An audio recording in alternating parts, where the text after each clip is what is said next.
Kita datang di tempat ini kembali untuk mendengarkan kebenaran firman Tuhan. Saya berdoa supaya firman ini enggak hanya jadi pengetahuan bagi setiap kita, tetapi membawa kita mengalami perjumpaan pribadi dengan pribadi Tuhan itu sendiri. Amin.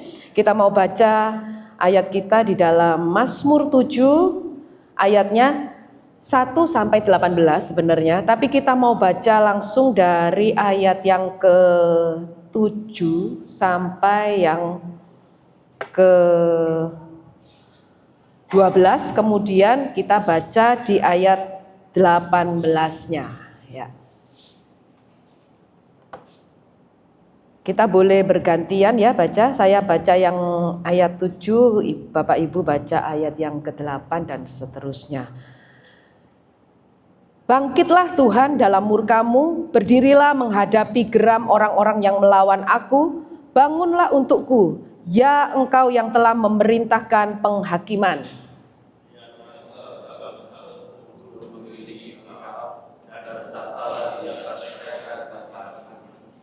Tuhan mengadili bangsa-bangsa, hakimilah aku, Tuhan, apakah aku benar dan apakah aku tulus ikhlas.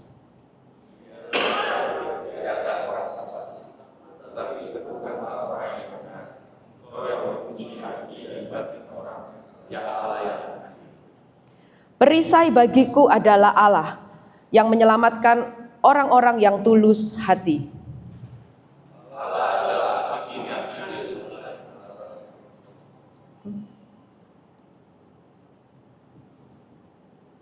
Belum selesai ya tadi ya. Saya bacakan ya. Allah adalah hakim yang adil dan Allah yang murka setiap saat. Kita baca bersama-sama ayatnya yang ke-18. Aku hendak bersyukur kepada Tuhan karena keadilannya dan bermazmur bagi nama Tuhan yang maha tinggi. Amin. Terpujilah firman Tuhan yang sudah kita dengar. Kita percaya bahwa firman Tuhan ini akan meneguhkan setiap kita. Bapak, Ibu, Saudara, sebagai anak yang lahir dari orang tua yang bercerai dulunya, pada saat saya usia 13 tahun mungkin, orang tua saya divorce dalam pernikahannya. Tentu saja ketika saya mengalami keadaan yang demikian, mau tidak mau, secara tidak langsung, saya itu mengalami satu ketidakadilan, mungkin tidak secara fisik ya, tapi secara mental, dari lingkungan orang-orang di sekitar, khususnya ketika saya dalam usia remaja. Ada label-label yang sudah diberikan oleh sosial di sekitar saya, apalagi saya itu bukan dari kota besar. Kalau kota besar mungkin ada yang kenal, ada yang enggak gitu ya saudara. Tapi kalau di kota kecil itu katanya gini, jangankan berita yang besar, jarum kecil aja jatuh itu kayaknya semua kota itu dengar gitu, heboh ya. Apalagi waktu itu papa saya dari keluarga yang cukup punya nama begitu ya, sehingga ada label yang melekat di dalam diri saya itu kayak gini, oh kamu itu anak broken home ya, dari keluarga yang kacau balau. Terus kemudian sudahlah, kalau yang seperti itu pasti nggak akan dilihat orang, bibit bobot bebetnya pasti nggak baik. Apalagi papa saya waktu itu memang ya kenyataannya dia suka main judi begitu kan. Nah dia suka pokoknya jarang gitu loh. Pulang rumah itu pokoknya sampai pagi hari gitu. Itulah keadaan yang saya alami. Dan bagaimana orang bilang gini kan, pokoknya kalau papanya gitu atau mamanya gitu pasti wis anaknya kayak gitu. Ya, seringkali kita dengar yang kayak gitu kan saudara. Bahkan mungkin hari ini kalaupun kita itu nggak baik, kita melihat orang itu juga bisa kayak gitu loh. Nah, menyandang label yang kayak gini ini kalau dalam dalam bermasyarakat itu nggak enak sekali. Apalagi kalau usia remaja itu kan waktunya kita bertumbuh gitu ya. Terus kemudian mulai kayak naksir-naksiran gitu ya, pacar-pacaran gitu saudara. Gini-gini saya dulu juga cukup banyak yang naksir saudara. Itu Samuel kayaknya nggak enak gini. Bener tah gitu. Jangan ngenyek ya Sam. Ya, jadi waktu itu saudara, kalau ada orang yang mendekati gitu, terus mau pacaran gitu, pasti orang tuanya sudah gini, jangan sama anaknya itu. Gak boleh saudara. Dan itu satu kota itu tahu saudara. Pasti sudah anaknya itu sudah dikasih tahu. Jangan sampai ya kamu sama dia gitu. Pasti nggak baik. Nggak ada yang setuju saudara. Nggak ada yang mau. Pokoknya membuat saya waktu itu ada rasa kayaknya gini, jadi malu, minder gitu kan saudara. Jadi kalau mau dideketin orang juga mikir, apakah nanti nggak dihina ya? Ada semacam perasaan terhina gitu saudara. Kayak, aduh kayaknya gimana gitu. Dan waktu itu saya bukanlah orang yang mengenal Tuhan. Belum mengenal Tuhan Yesus. Saya waktu itu masih, ya kalau misalnya bilang dari keluarga yang tradisi begitu, berdoa kepada nenek moyang, ya bisa dibilang Pancasila lah, karena sekolahnya di sekolah Katolik ya. Saya ya kadang ke kelenteng, kadang saya ke kapel setiap pagi. Pokoknya saya itu suka berdoa. Kenapa? Karena tertekan saudara. Nggak tahu mau ngomong sama siapa lagi. Nggak ada toh yang bisa bela saya. Kalau misalnya saya curhat sama nenek saya mau bilang apa sama saya? Juga nggak bisa apa-apa. Nggak ada yang bisa memberikan itu kayak satu kepastian bahwa oh kamu tuh nanti begini-begini. Nggak ada tuh saudara yang bisa memberikan kepastian itu. Faktanya memang saya lahir dari keluarga yang demikian. Dan itu adalah cap yang sudah diberikan oleh masyarakat. Saya berdoa kepada Tuhan tanpa saya tahu apakah benar Tuhan akan bisa memberikan keadilan bagi saya atau tidak. Yang saya tahu itu ada hukum karma biasanya gitu. Sehingga saya yang saya percaya gini, pokoknya kalau ada orang jahat sama saya, pasti nanti dia itu kualat gitu. Dan saya pengennya kalau lihat orang itu kualat, maunya cepet-cepet saya lihat gitu saudara. Nah, tetapi bagi setiap kita, apakah kita juga pernah ketika kita berdoa, ketika kita minta keadilan Tuhan, namun kita juga rasa ada pesimis gitu. Pernahkah kita merasakan di kondisi yang demikian? Kita nggak bisa pasti, tapi kita juga tetap bisa berdoa sama Tuhan begitu.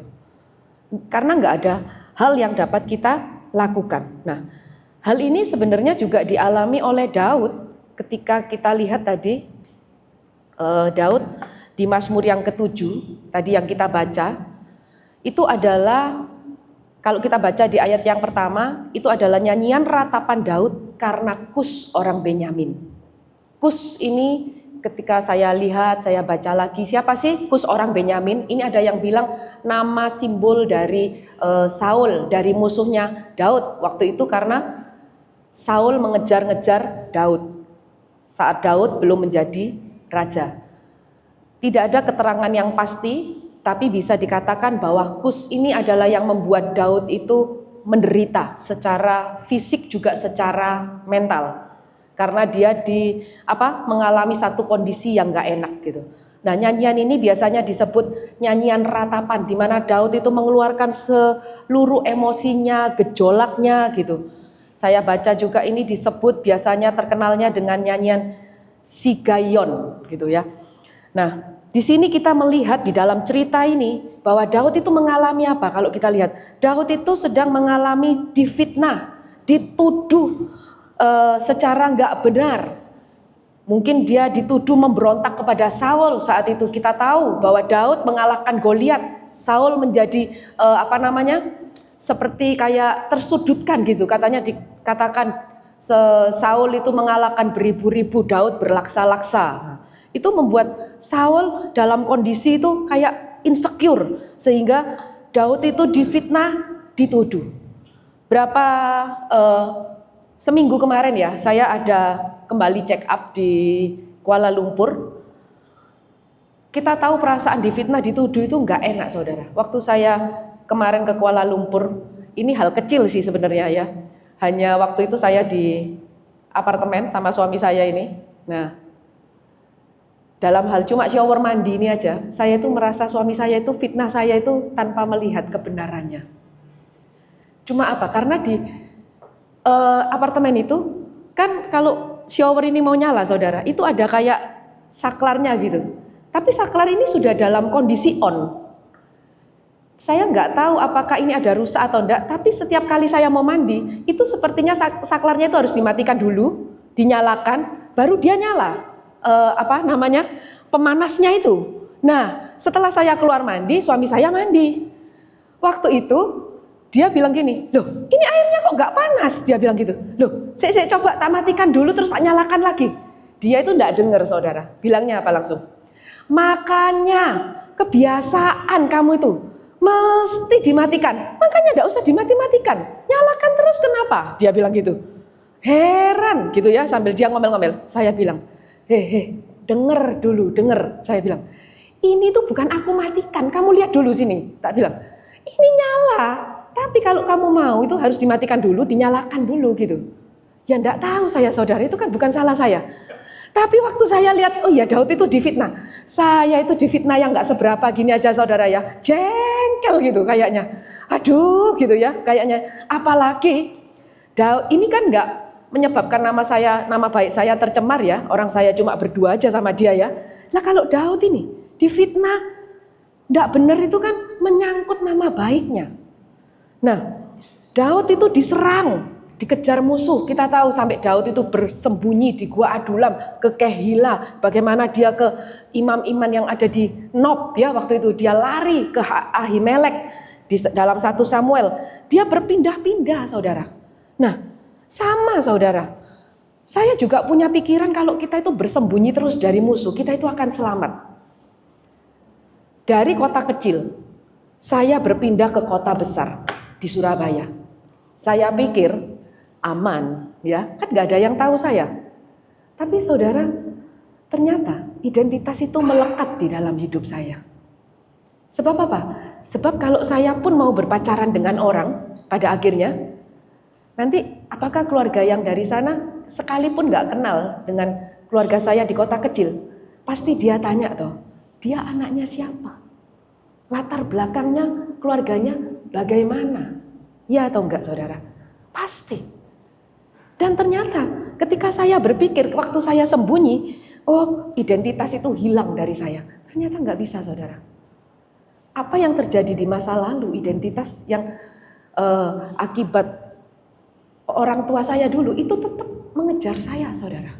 Saya enggak bisa lepas dari itu. Dan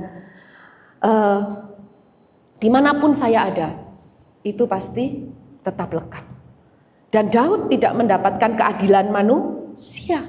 Kita tahu bahwa di setiap kota, di setiap budaya, pasti punya prinsip bobot bibit dan bebek. Ketika dia mencari pasangan hidup buat anaknya, mungkin buat hidupnya sendiri, pasti seperti itu, saudara. Nah, Daud juga mengalami pergumulan di tengah integritasnya, di tengah tekanan.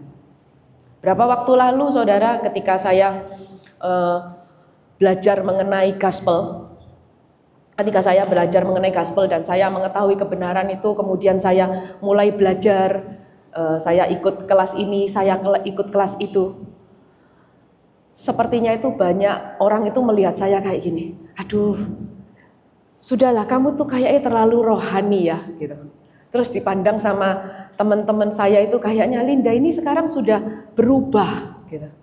Dia melihat saya itu semacam ada satu perubahan di dalam komunitas saya yang lama, sehingga saya ketika ada di beberapa komunitas yang baru, mereka itu melihat saya itu kayak gimana ya gitu.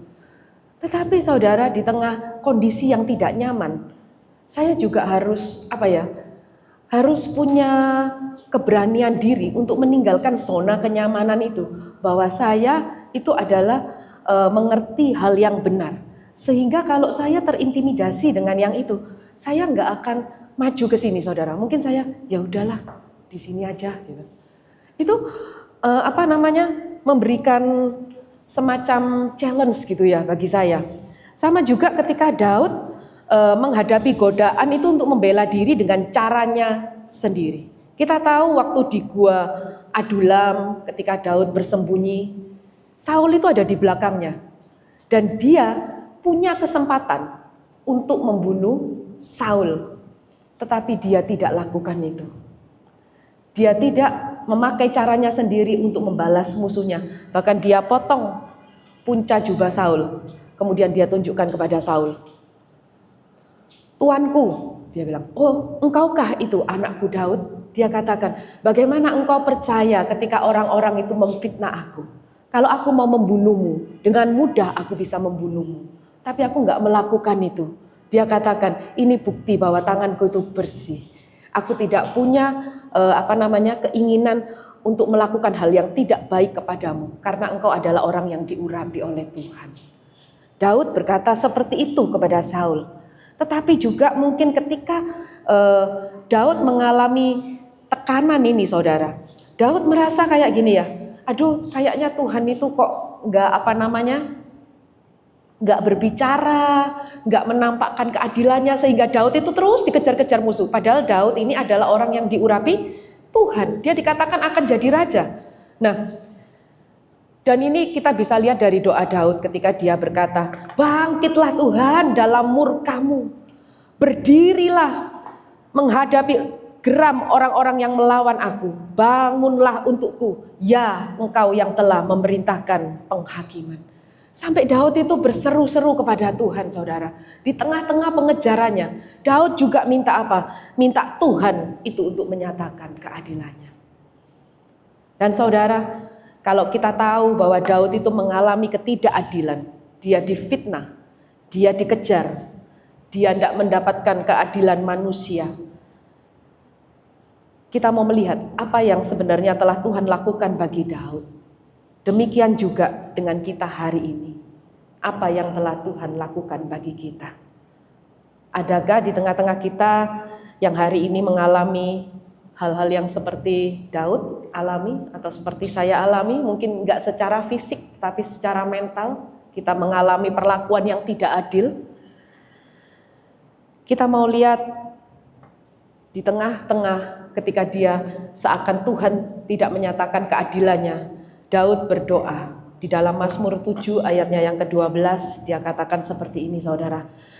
Allah adalah hakim yang adil, dan Allah adalah murka setiap saat. Dalam ketidakadilan yang dia alami, pada akhirnya Daud menyadari bahwa Tuhan itu bukanlah manusia. Memang tidak ada manusia yang dapat menolong.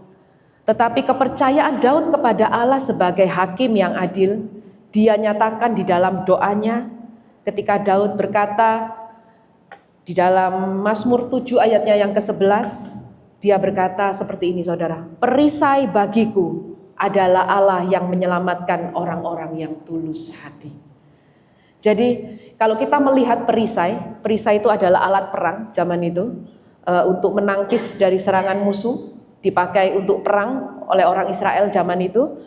Nah, alat ini Daud katakan bahwa bukan sekedar perisai biasa, tetapi perisai ini adalah perisai yang aktif terhadap hidup Daud.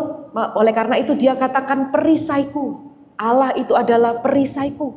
Jadi Daud percaya bahwa tidak ada kejahatan yang bisa menang di hadapan sang hakim yang adil. Sebab dalam keadilannya, kejahatan itu pasti akan berakhir. Dan orang benar itu pasti akan diteguhkan.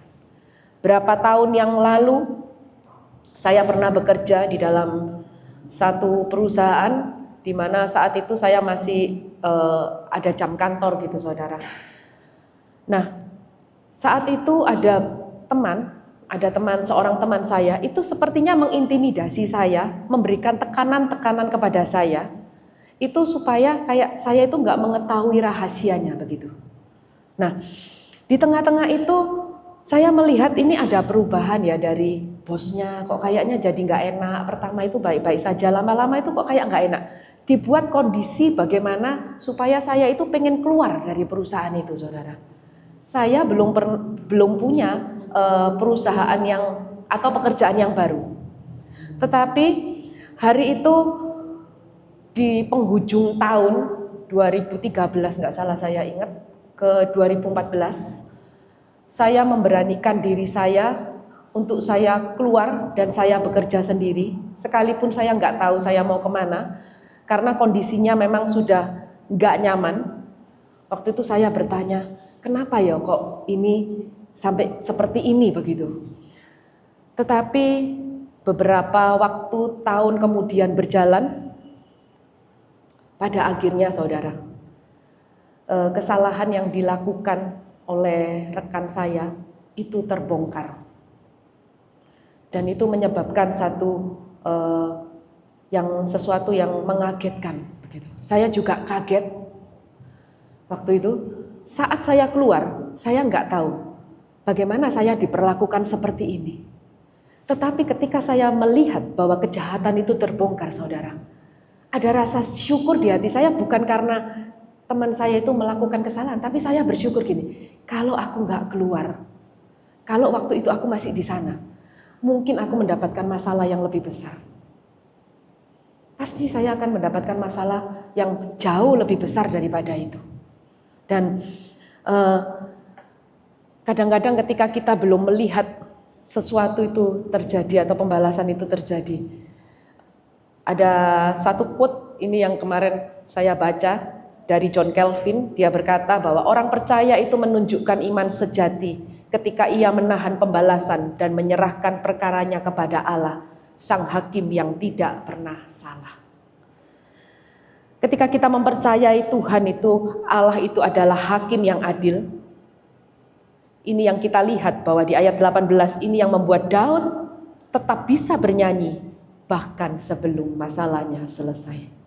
Kita tidak tahu apa yang akan terjadi di depan. Kita tidak tahu kadang mungkin bagaimana pembelaan Tuhan itu dalam hidup kita. Tetapi inilah yang bisa kita percaya, bahwa kita boleh tetap bersyukur walaupun seakan masalahnya itu masih ada di dalam hidup kita.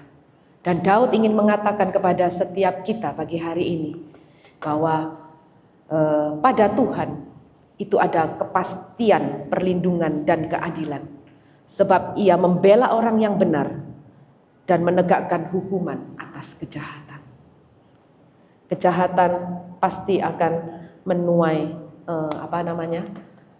hasilnya. Bagaimana saudara? Apakah pagi hari ini kita bersedia untuk percaya di tengah ketidakadilan yang kita alami? Kita tidak mengandalkan kekuatan diri sendiri untuk membalas, tetapi kita mau berlindung kepada Tuhan, Sang Hakim yang memberi perlindungan dan keadilan yang sejati. Apakah kita mau percaya kepada keadilan Tuhan? Saat pembelaan Tuhan tak kunjung datang, maukah kita tetap percaya pada keadilan Tuhan dan tidak membalas dengan memakai cara kita sendiri? Memakai cara kita sendiri untuk membalas keadilan itu sebenarnya menunjukkan bahwa kita itu tidak mempercayai Tuhan sebagai hakim yang adil. Mungkin kita ini katakan gini ya, wes aku nggak mau balas lah, biar Tuhan yang balas gitu saudara. Seringkali kita kayak gitu ya, wes percaya saja. Tapi saat orang yang memperlakukan kita tidak adil mendapatkan balasan atau mendapatkan hal yang buruk, kita harus melihat apakah kita itu bersyukur kalau lihat orang yang memperlakukan kita itu mendapatkan hal yang buruk, saudara. Seringkali kita pikir kalau misalnya orang itu mendapatkan hal yang buruk, itu kita pikir karena kita, tanpa sadar bahwa sebenarnya kita juga sering memperlakukan orang dengan tidak adil. Kita tidak sempurna. Seringkali mungkin kita juga berlaku tidak adil atas sesama kita mungkin. Nah, Mazmur 7 itu mengingatkan kepada kita bahwa Tuhan itu adalah Tuhan yang menguji hati dan batin orang. Roma 12 ayatnya yang ke-19 berkata, saudara-saudaraku yang kekasih, janganlah kamu sendiri menuntut pembalasan, tetapi berilah tempat kepada murka Allah, sebab ada tertulis, pembalasan adalah hakku, akulah yang akan menuntut pembalasan, firman Tuhan. Maukah kita hari ini memberikan pembalasan itu hanya kepada Tuhan, bukan dari apa yang kita mau. Saya ingat satu firman beberapa waktu lalu ketika saya datang ke GB Ivan, Pastor Gayus bilang kayak gini, kadang-kadang kita itu sering pingin membalas orang itu bukan dengan cara kita, tapi kita mau pakai tangan Tuhan itu untuk membalas orang. Seringkali kita menuntut itu pakai tangannya orang, pakai tangannya Tuhan gitu. Seakan-akan kita bersih dan Tuhan itu yang membalaskan. Lihat saja ya, nanti Tuhan yang balas gitu ya. Seringkali kita pakai yang begitu, tanpa sadar bahwa sebenarnya kita juga harus perlu menguji hati kita. Apakah kita sudah benar di hadapan Allah? Apakah kita sudah sempurna di hadapan Dia, Hakim yang adil?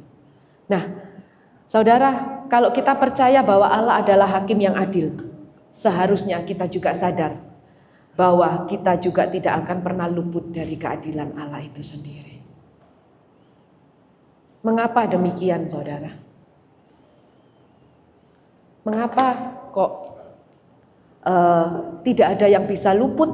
Karena Allah yang menguji hati dan batin itu tidak hanya melihat tindakan luar kita, tetapi Dia melihat motivasi terdalam manusia. Sebagai Hakim yang adil, Allah pasti menghukum kejahatan. Panah murkanya itu sudah disiapkan terhadap orang yang fasik. Keadilan Allah itu bersifat moral, pasti. Kalau orang yang melakukan kejahatan, dia pasti akan menuai hasilnya. Di mana kejahatan itu pasti ada konsekuensinya. Itu sudah kepastian dari Dia yang adil. Nah, kalau tidak ada yang dapat luput dari keadilan Allah, siapa yang dapat berdiri di hadapan Hakim yang adil, yang sempurna dalam keadilannya, saudara? Kabar baiknya itu adalah bahwa dosa tetap dihukum. Keadilan Allah itu dipenuhi, bukan diabaikan.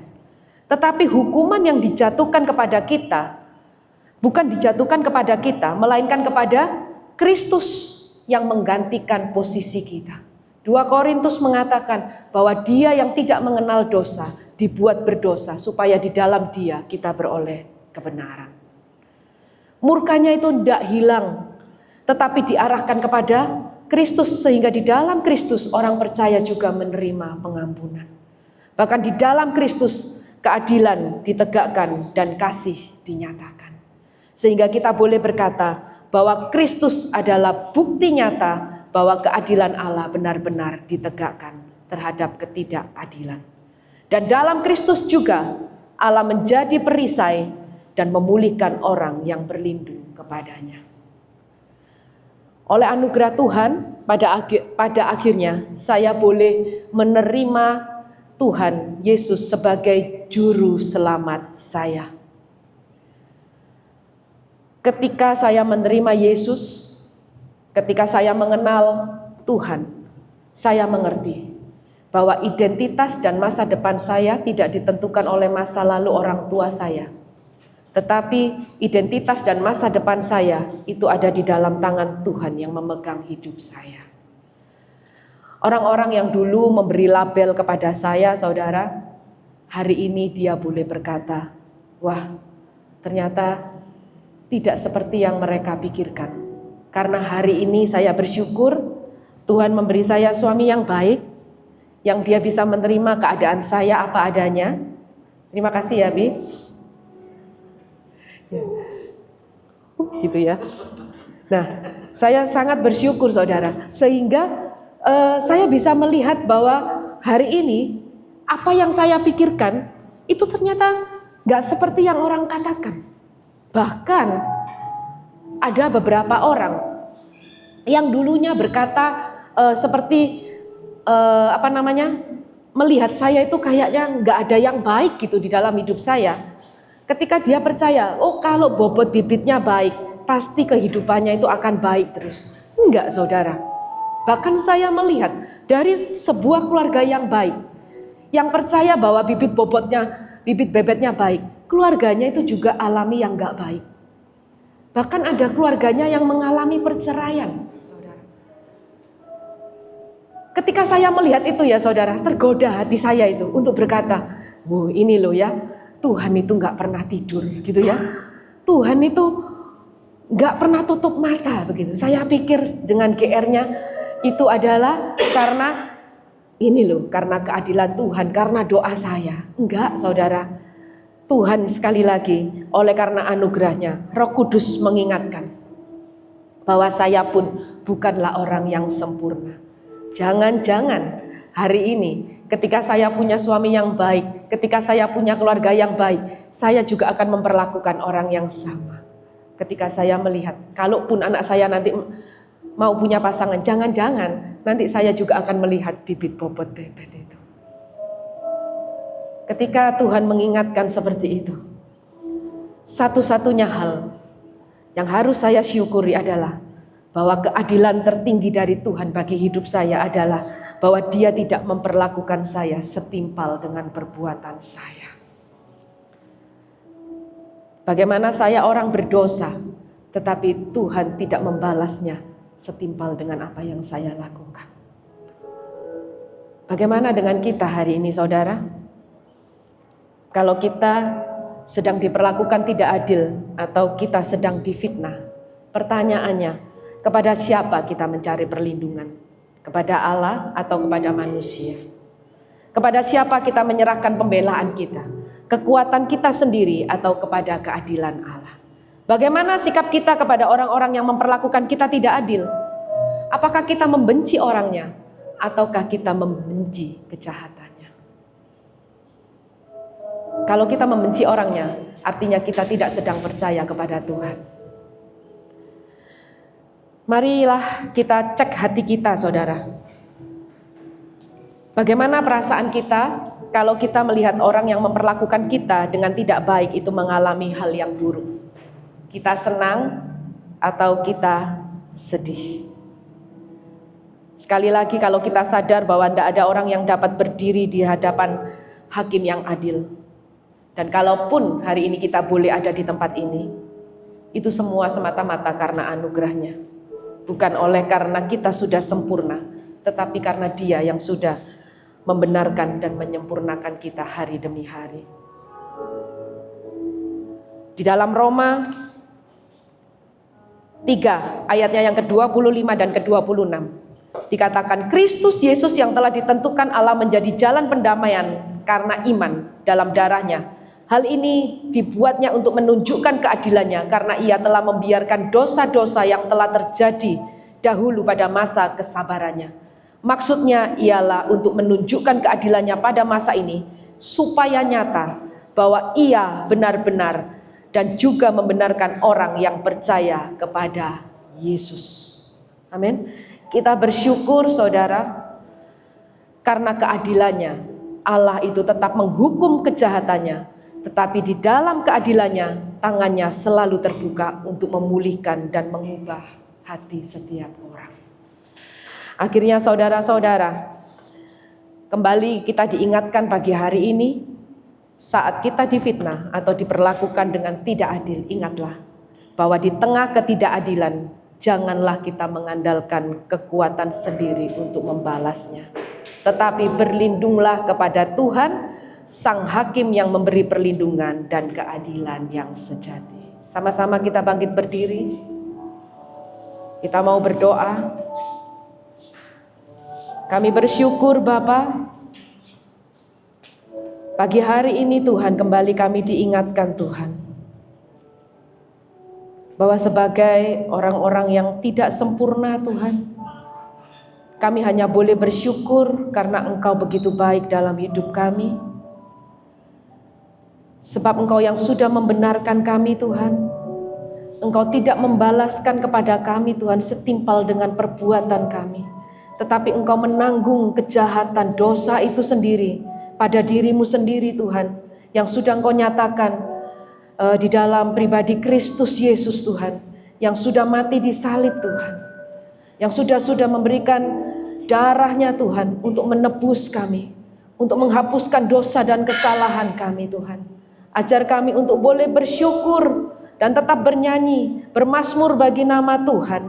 Di tengah ketidakadilan yang kami alami, kami tahu bahwa Engkau tetap Allah yang adil, Engkau tetap Allah yang baik, bahwa Engkau adalah Allah yang berdaulat di dalam kehidupan kami. Terima kasih Bapa, biarlah Engkau sendiri yang menyempurnakan firman-Mu di dalam hati setiap kami. Di dalam nama Tuhan Yesus Kristus. Amin.